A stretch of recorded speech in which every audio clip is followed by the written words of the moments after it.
Hi guys, May Love Tarot here. Welcome back po for your kapalaran sa pag-ibig. Para po ito sa mga Earth signs, Taurus, Virgo, and Capricorn. Maglalagay na lang po ako ng timestamp sa may description box para po mapuntahan ninyo ang inyong zodiac signs. Pero syempre, this is a general reading, kaya hindi po lahat ay makaka-relate. Okay, so we will start po with Taurus. Ano kaya yung posibleng pagdaraanan ng mga Taurus sa mga susunod na mga araw? Okay. So, meron ka ditong hinihiling na pwedeng magkatotoo sa mga susunod na mga araw. Especially kung ikaw ay single right now. As in, wala kang ka-situationship, wala kang ka-MU, wala kang inaasahan na babalik sa buhay mo. Parang ganyan. Okay? So, pwedeng masagot yung mga katanungan mo. Pwedeng meron kang makilala na bagong tao na makakapagpalinaw ng mga doubts sa isipan mo. Okay? And then we have here the Knight of Coins. Na itong tao na ito, it can progress, kumbaga yung relationship ninyo, into something much deeper. Okay? It will start na parang wala lang, friends lang, ganyan, usap-usap lang, and then it will slowly develop hanggang may ma-fall. Okay?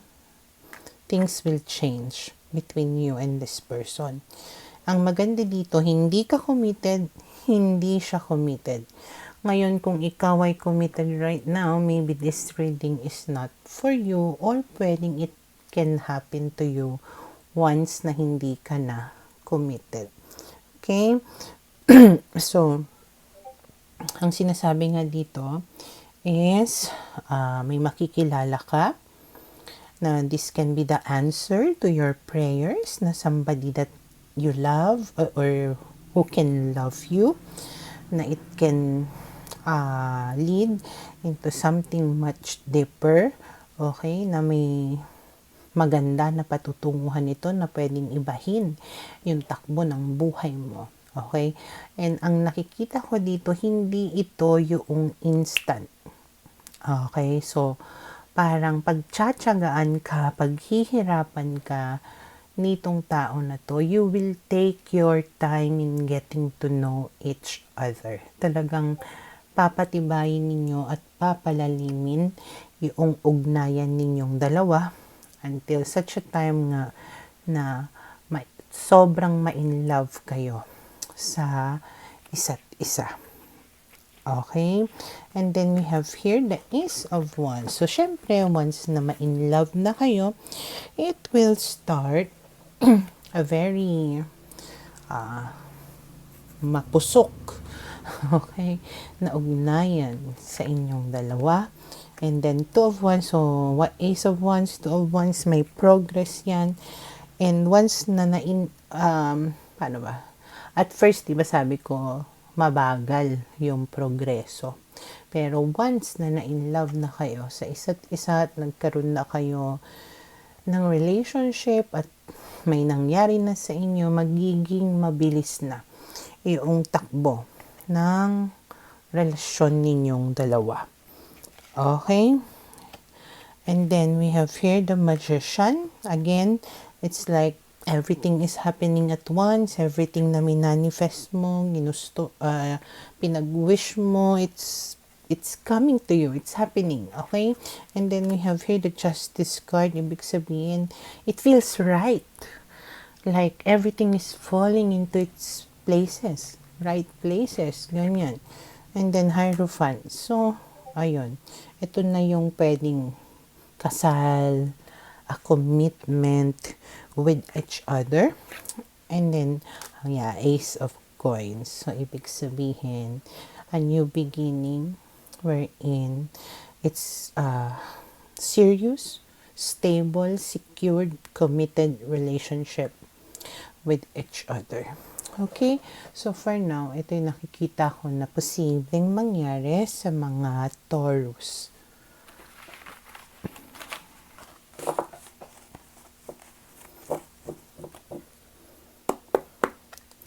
Para sa mga Virgo, okay, let's see. Ano kaya yung posibleng pagdaraanan ng mga Virgo sa mga susunod na mga araw? We have here the King of Coins, the Ace of Cups, the Three of Cups, and we have here the Eight of Cups. Okay, so mukhang merong makikipagbalikan sa inyo sa mga susunod na mga araw or makikipagbati. Okay, this is somebody na pwedeng ginost ka, iniwan ka, ganyan. May chance din na mag-asawa kayo nito, ganun, na iniwan ka, nagkaroon ng third party, pero hindi siya natuwa dun sa third party, kaya ngayon nanunumbalik siya sa'yo para magsimula kayong muli. Okay? And syempre, sasabihin niya na nagbago na ako, nagigilty ako, nagsisisi ako sa ginawa kong pangloloko sa'yo. And then we have here the Tower and the Queen of Swords. Of course, hindi mo yan matanggap. Okay? Imbes na matuwa ka nung bumalik siya, baka mas mag-war freak ka pa. Mas away-awayin mo pa siya na parang, yan nga ba sinasabi ko, bla bla bla, matapos mo kong iwan, ganyan. Okay, naging talkative ka dito, naging talagang yung mga nasasabi mo, nabibitawan mo ng mga salita, pwedeng masasakit talaga, and it can create like a distraction between the two of you, or a major fight between the two of you. Okay? And then we have here the Knight of Wands. So, talagang nag-iinit kayo dito. Pwedeng mag-clash kayo, magsagutan kayong dalawa. Uminit yung ulo mo, iinit din yung ulo niya. And then we have here the Page of Cups and the Nine of Wands, especially if yung person mo ay water sign.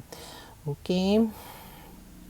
So, kumbaga, pinoprotektahan mo lang din yung self mo dito kasi nga sobrang na-hurt ka doon sa ginawa niya. Okay? Pwede na ibahin niya yung tactics niya na instead na makipag-away siya sa'yo, ay lambingin ka niya. So, parang mas magiging mahinahon siya. Pero, careful ka pa din sa pakikipag-deal sa kanya. Okay? And then we have here the Three of Swords and the Four of Coins. So, hindi mo pa kasi talaga totally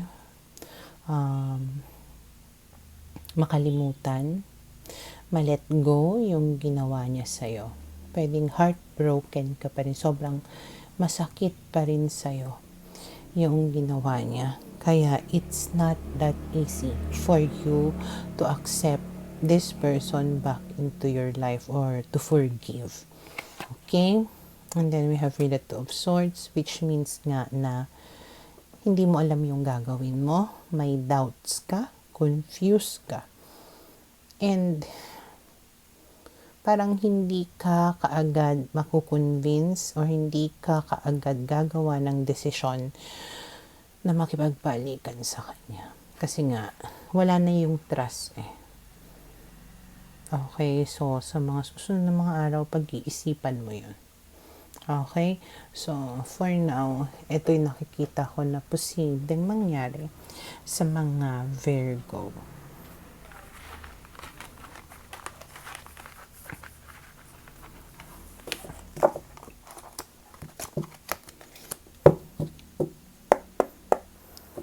Para sa mga Capricorn, okay, let's see. Ano kaya yung posibleng pagdaraanan ng mga Capricorn sa mga susunod na mga araw?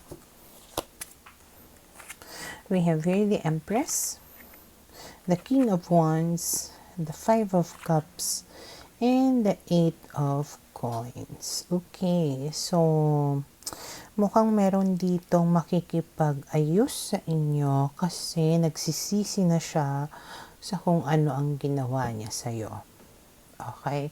Pwedeng na-realize niya na ikaw yung babae or tao na sinayang niya. Okay? Na nasa iyo na ang lahat pero nasaktan ka niya at naghanap pa siya ng iba. So, na-realize niya yun. Na you have all the qualities na dapat na minamahal. Okay? And then we have here the 4 of Wands, the 10 of Swords, the 4 of Coins, and the 9 of Swords. So, talagang binabagabag siya dito ng kanyang konsensya.